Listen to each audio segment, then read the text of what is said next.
4 heures et le putsch se dissout. Dans la nuit, rumeurs, mouvements de troupes, communication brouillée, puis des tirs autour du palais présidentiel à Ouagadougou. Ceux qui pensaient frapper vite découvrent une donnée imprévue. Des civils s'interposent, des soldats refusent d'obéir, et l'émotion remplace la soumission, jusqu'à voir les marchés rouvrir, les écoles reprendre, et les civils saluer les soldats dès le lendemain.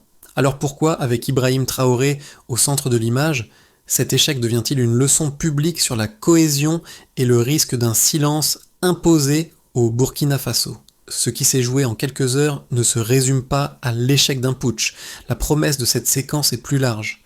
Comprendre comment un pays fragilisé a transformé un choc brutal en moment de clarification collective. L'enjeu est clair, saisir pourquoi la peur a cessé d'être un outil efficace et ce que cela change durablement pour le Burkina Faso. Derrière l'image d'un pouvoir qui tient, il existe un risque réel, souvent sous-estimé. Une cohésion née dans l'urgence peut se retourner si elle se fige en mythe, si la dignité proclamée devient isolement subie. Ibrahim Traoré se trouve précisément sur cette ligne étroite entre catalyseur d'énergie populaire et symbole exposé à des attentes impossibles à satisfaire seul. Cette partie propose donc une lecture sans exaltation ni condamnation. Elle cherche à mesurer ce qui a réellement changé, dans les réflexes de l'armée, dans l'attitude des citoyens et dans la manière dont l'extérieur interprète désormais le Burkina Faso. Ce n'est pas une histoire de héros, mais de seuil franchi avec ses promesses et ses coûts potentiels. En moins de 4 heures, la tentative de renversement s'est effondrée, et un chiffre résume le basculement. Selon des estimations locales relayées par les autorités, plus de 78% des Burkinabés déclarent désormais faire confiance à leurs forces armées, un niveau impensable avant 2022. Cette donnée n'explique pas tout, mais elle signale un renversement profond. La peur n'organise plus les comportements comme auparavant. C'est dans ce contexte qu'Ibrahim Traoré apparaît, non comme un vainqueur militaire, mais comme le point de cristallisation d'un moment collectif. Pour comprendre cette séquence, il faut revenir à l'état du pays juste avant les événements.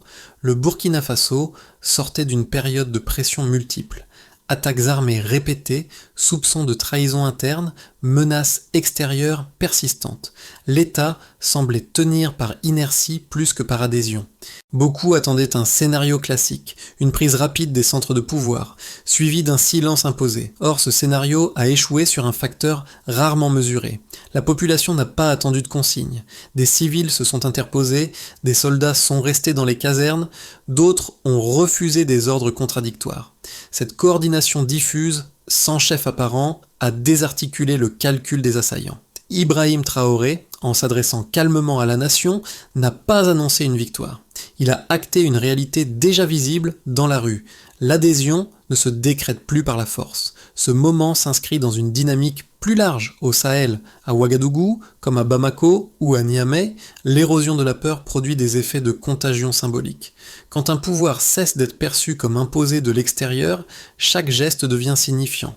Ce n'est pas encore une stabilité consolidée, mais une rupture nette avec les réflexes anciens. Le putsch manqué agit ainsi comme une révélation. Le contrôle par le silence ne fonctionne plus, et cette donnée change durablement l'équation politique. Parmi ceux qui ont perçu le basculement avant les analyses et les discours, il y avait des acteurs ordinaires, des jeunes soldats restés dans les casernes quand tout vacillait, des maires de communes rurales écoutant la radio, sans instruction claire, mais avec une intuition partagée. L'un d'eux, un sergent d'une trentaine d'années, dira plus tard qu'il n'avait pas défendu un homme, mais une idée. Cette phrase, reprise dans les marchés et sur les réseaux locaux, a servi de repère collectif. Ces figures discrètes jouent un rôle clé. Elles traduisent l'événement en gestes concrets. Le refus d'un ordre douteux, le maintien d'un barrage routier, la décision d'ouvrir un marché au matin suivant, malgré l'incertitude. Ce sont ces micro-choix, cumulés, qui donnent chair à la cohésion évoquée après coup.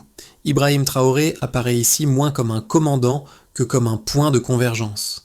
Sa présence publique, sans mise en scène excessive, valide ce qui s'est déjà produit sur le terrain. L'impact précoce se lit dans des signaux simples. Les écoles rouvrent rapidement. Les échanges commerciaux reprennent sans directive formelle. civils et militaires se saluent, non par rituel, mais par reconnaissance mutuelle. Cette normalité retrouvée, presque banale, contraste avec la violence attendue. Elle installe un nouveau réflexe, l'idée que la stabilité peut émerger sans intimidation directe. Ce qui compte est immédiat et se mesure dans les comportements. Quand la population cesse d'attendre un sauveur, le pouvoir change de nature. Il devient circulant, fragile, mais partagé. C'est ce déplacement précoce qui explique pourquoi la séquence ne s'est pas refermée après la crise. Tout commence dans une confusion contrôlée. Des rumeurs circulent, des mouvements de troupes sont signalés, des véhicules sans insigne apparaissent aux abords stratégiques de Ouagadougou. Les communications se brouillent, le schéma semble familier.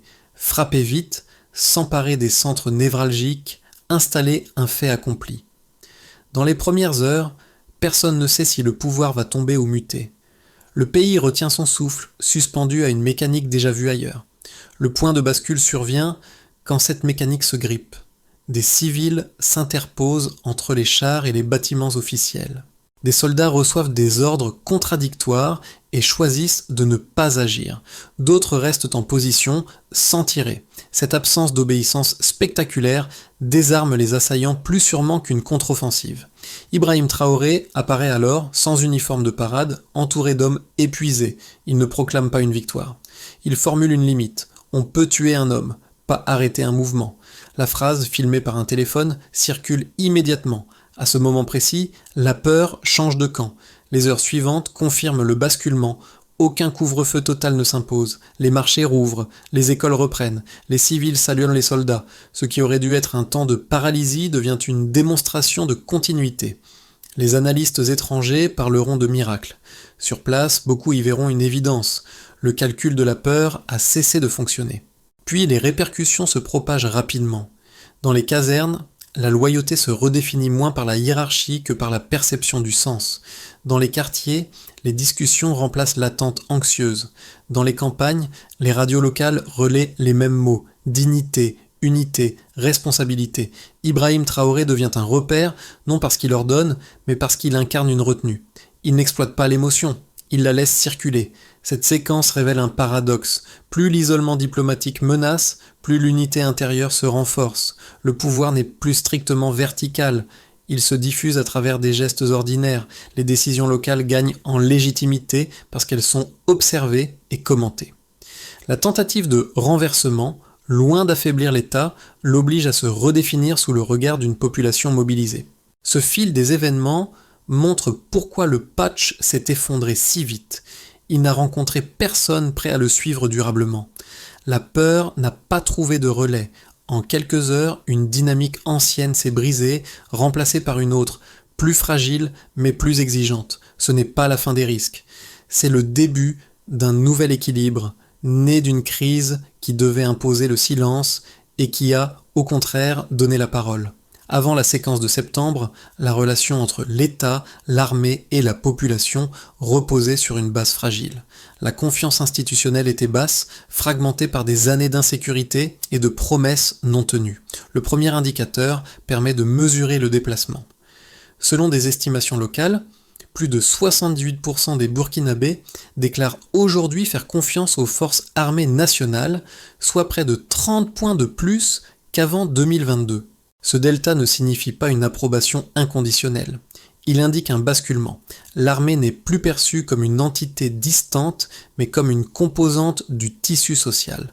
Le deuxième indicateur concerne l'économie de subsistance, souvent négligée dans les lectures politiques. Depuis le lancement du programme agricole Terre digne, la surface cultivée par des coopératives locales aurait augmenté d'environ 22%. Pris isolément, ce chiffre peut sembler modeste. Il devient significatif lorsqu'on le compare à la période précédente, marquée par la dépendance aux importations et l'abandon de certaines terres. Chaque hectare remis en culture réduit la vulnérabilité alimentaire et renforce un sentiment de souveraineté concrète. Ibrahim Traoré cite ces données non comme des trophées, mais comme des signes d'une dignité devenue mesurable. Le troisième indicateur touche à la participation civique. Manifestations locales, volontariat communautaire, projets collectifs. L'indice de participation aurait doublé en moins de 18 mois.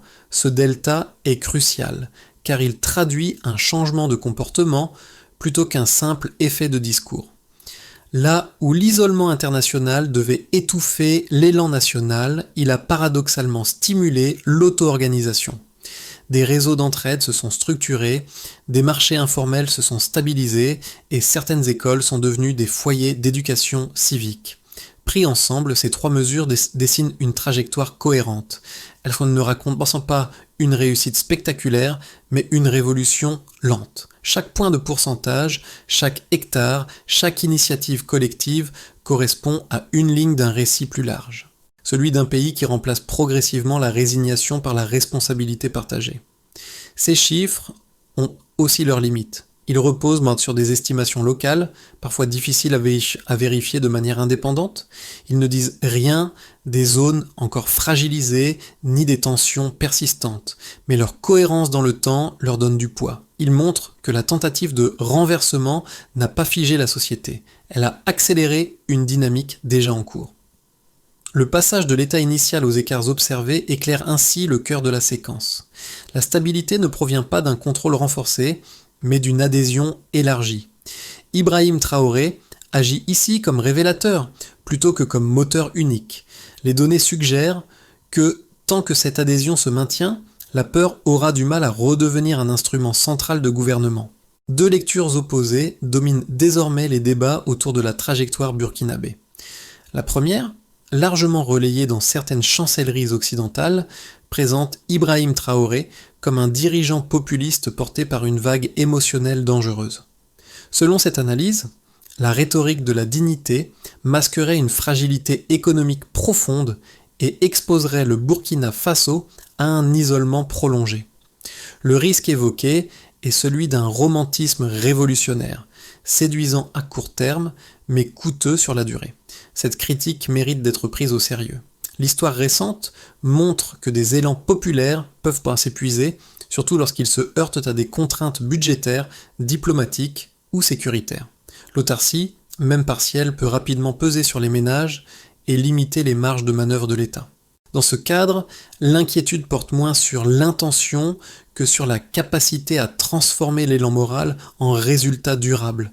La seconde lecture, plus intérieure, inverse la perspective. Pour de nombreux Burkinabés, ce qui est qualifié de populisme correspond à une tentative tardive de réappropriation. La dépendance extérieure est perçue comme ayant eu un coût invisible, la perte progressive de la dignité collective. De ce point de vue, accepter des sacrifices temporaires devient un choix assumé plutôt qu'une dérive. Ibrahim Traoré incarne alors non pas une rupture avec le monde, mais une redéfinition des termes de l'engagement. La réponse se situe entre ces deux pôles. Les critiques extérieures rappellent une réalité. La cohésion morale ne suffit pas à elle seule. Mais la lecture intérieure souligne un autre fait. La stabilité imposée par la peur n'a jamais produit de prospérité durable. Les données évoquées précédemment montrent une société plus mobilisée sans prouver encore une réussite économique complète. Le débat n'est donc pas tranché. Il révèle une tension structurante. Le Burkina Faso avance sur un fil étroit entre le risque du vide et la volonté d'exister pleinement. La trajectoire d'Ibrahim Traoré dépendra de sa capacité à éviter le mythe du héros solitaire et à maintenir l'équilibre entre ouverture nécessaire et affirmation collective. Cette phrase résume ce que beaucoup n'ont compris qu'après coup. Le cœur de la séquence ne se situe ni dans les casernes, ni dans les chancelleries, mais dans un déplacement plus discret. La tentative de renversement a échoué, parce qu'elle reposait sur une hypothèse devenue fausse, l'idée que la peur suffisait encore à organiser l'obéissance. À mi-parcours, une donnée change la lecture. La cohésion observée n'est pas née d'un ordre central, mais d'une multitude de décisions individuelles alignées sans coordination formelle. Un sergent qui bloque une route, des civils qui restent devant des bâtiments officiels, des soldats qui attendent, regardent, puis choisissent de ne pas agir. Ibrahim Traoré n'a pas déclenché ces gestes, il les a reconnus publiquement, leur donnant une visibilité sans les récupérer. Ce renversement modifie l'équation du pouvoir. La stabilité ne dépend plus uniquement de la capacité à contraindre, mais de la faculté à préserver un sens partagé. Cela explique pourquoi l'émotion collective ne s'est pas dissipée après la crise. Elle s'est transformée en vigilance diffuse. La révélation centrale est là. Ce qui protège désormais le Burkina Faso n'est pas une structure renforcée, mais une attention collective accrue.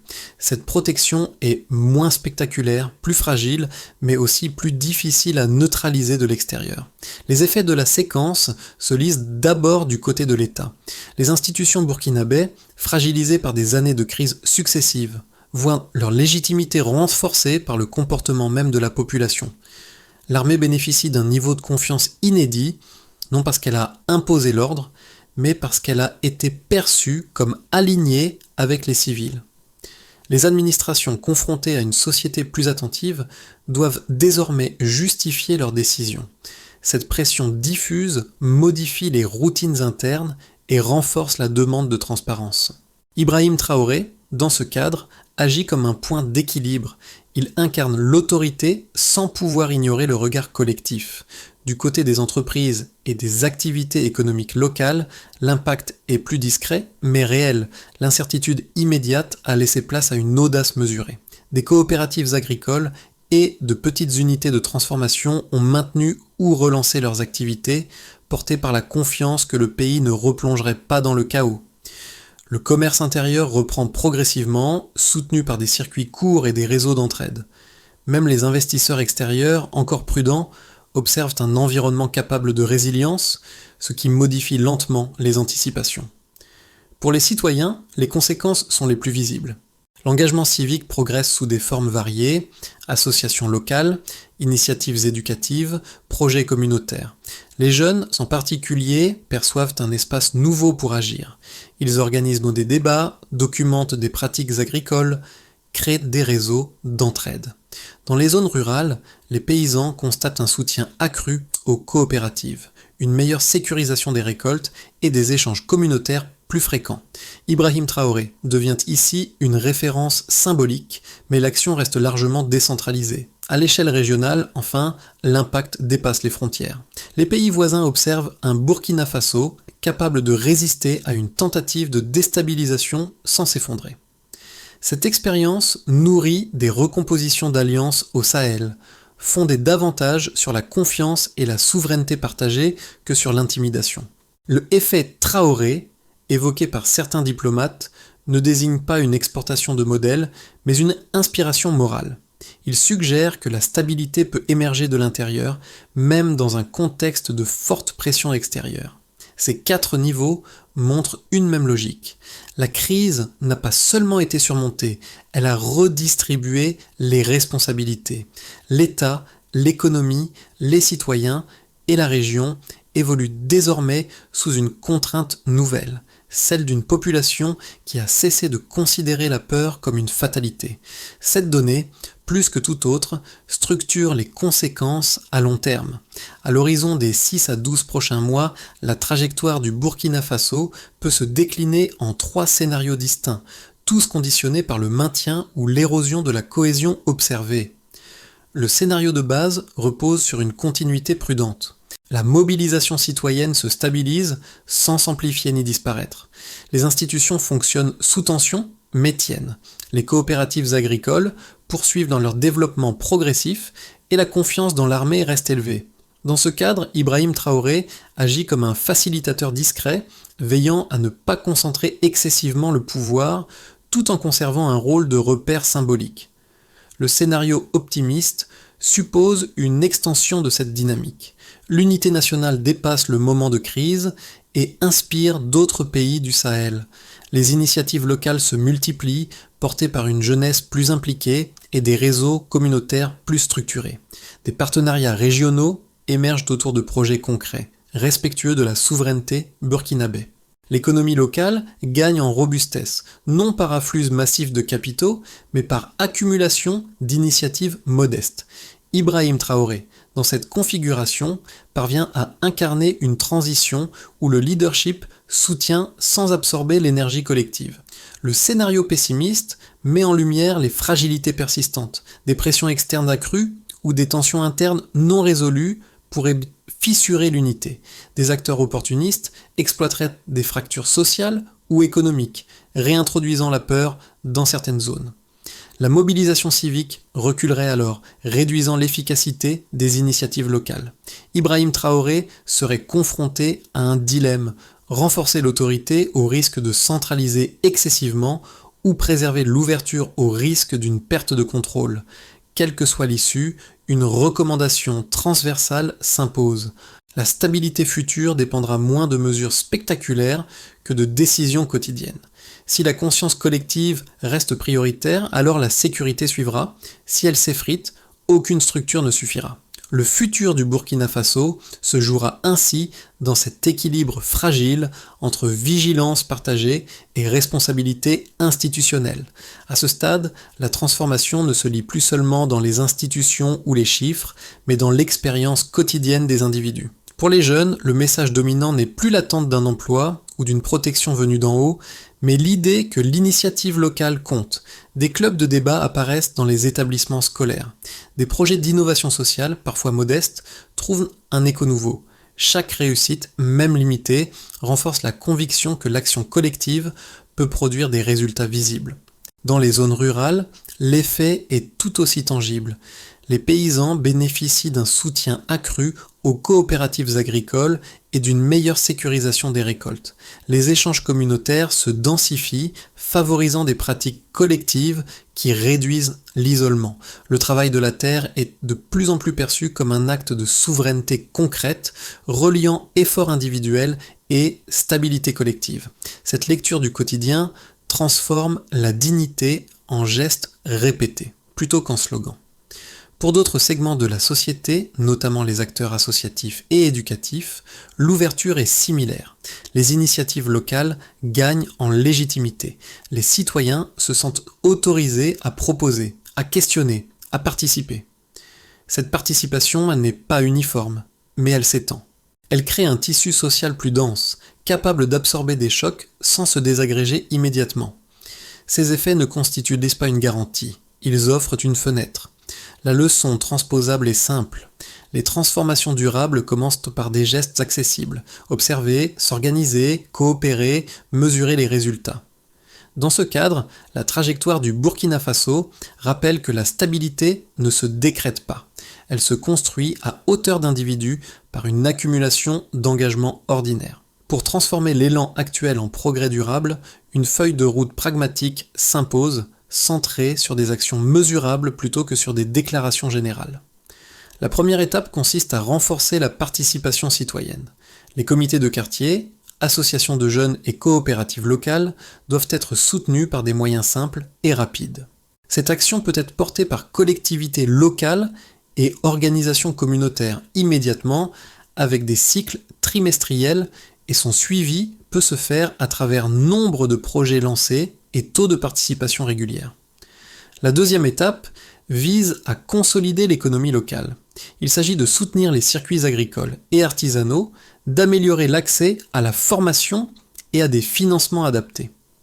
Cette action peut être portée par ministères sectoriels, coopératives, partenaires locaux, sur 6 à 12 mois et son suivi peut se faire à travers hectares cultivés, coopératives actives, évolution des revenus des ménages. Ibrahim Traoré peut ici jouer un rôle de facilitateur en donnant visibilité et coordination sans centraliser l'exécution. La troisième étape porte sur l'éducation civique et la communication. Diffuser des valeurs de responsabilité et de cohésion via les écoles, médias locaux et programmes de formation civique. Cette action peut être portée par éducateurs, médias communautaires, associations de façon continue et son suivi peut se faire à travers taux de participation au programme et diffusion des bonnes pratiques dans les communautés. Deux étapes complémentaires renforcent l'ensemble. Transparence et redevabilité avec des bilans publics réguliers mesurés par la clarté des rapports et la fréquence des consultations. Coordination régionale, enfin pour partager des expériences sans imposer de modèle, évaluées par le nombre d'initiatives conjointes. Cette feuille de route ne promet pas une trajectoire sans heurts. Elle propose un cadre où l'action individuelle et collective s'additionnent. Dans ce cadre, Ibrahim Traoré n'est pas l'architecte unique, mais le garant d'un processus où la dignité se traduit en résultats observables. Sur la route principale bloquée au petit matin, le sergent évoqué plus tôt n'a jamais cherché à devenir un symbole. Il a simplement tenu sa position, convaincu que reculer aurait coûté plus cher que rester. Ce geste presque invisible résume l'esprit de la séquence. La cohésion née ce jour-là ne provient pas d'un ordre, mais d'une somme de choix ordinaires alignés par le sens. Les vidéos diffusées ensuite n'ont fait que révéler ce qui existait déjà sur le terrain. Ibrahim Traoré, souvent placé au centre du récit, apparaît ici sous un autre angle. Il n'est pas le héros solitaire de l'histoire, mais le miroir d'une décision collective. Sa retenue, son absence de triomphalisme, ont permis à l'émotion de ne pas se refermer sur un culte, mais de rester partagé. Le pouvoir dans cette configuration ne s'impose pas. Il circule. Le rappel essentiel tient en une phrase courte. La dignité précède la stabilité. Tant que cette hiérarchie reste intacte, l'élan conserve sa force. Si elle s'inverse, le récit se fragilise. Cette conclusion n'idéalise rien. Elle souligne une réalité exigeante. La cohésion peut disparaître aussi vite qu'elle est apparue. Elle doit être entretenue, jour après jour, par des actes discrets, semblables à celui du sergent resté sur la route quand tout pouvait basculer. Au terme de cette trajectoire, une évidence s'impose sans emphase. Le Burkina Faso n'a pas traversé seulement une crise politique, mais une épreuve de sens. Ce qui a tenu n'est ni un dispositif de sécurité exceptionnel, ni la force d'un homme isolé, mais la capacité d'une société à rester attentive à elle-même. Cette attention collective est fragile. Elle demande d'être nourrie par le dialogue, l'observation et l'action mesurée. Ibrahim Traoré demeure une figure de référence, mais son message dépasse sa personne. Il s'adresse à tous ceux qui refusent que la peur redevienne une monnaie d'échange. La question n'est donc pas de savoir qui dirige, mais comment chacun participe à maintenir le lien créé dans l'épreuve. Pour les observateurs, comme pour les citoyens concernés, l'interrogation reste ouverte. Quelles actions, même modestes, permettent de transformer une prise de conscience en stabilité durable ? Comment préserver une cohésion née dans l'urgence sans la figer ni l'épuiser ? Ces questions n'appellent pas de réponse immédiate. Elles invitent à la vigilance partagée, car, au-delà des événements et des figures, c'est cette vigilance qui décidera si la dignité reste une réalité vécue ou redevient un simple mot.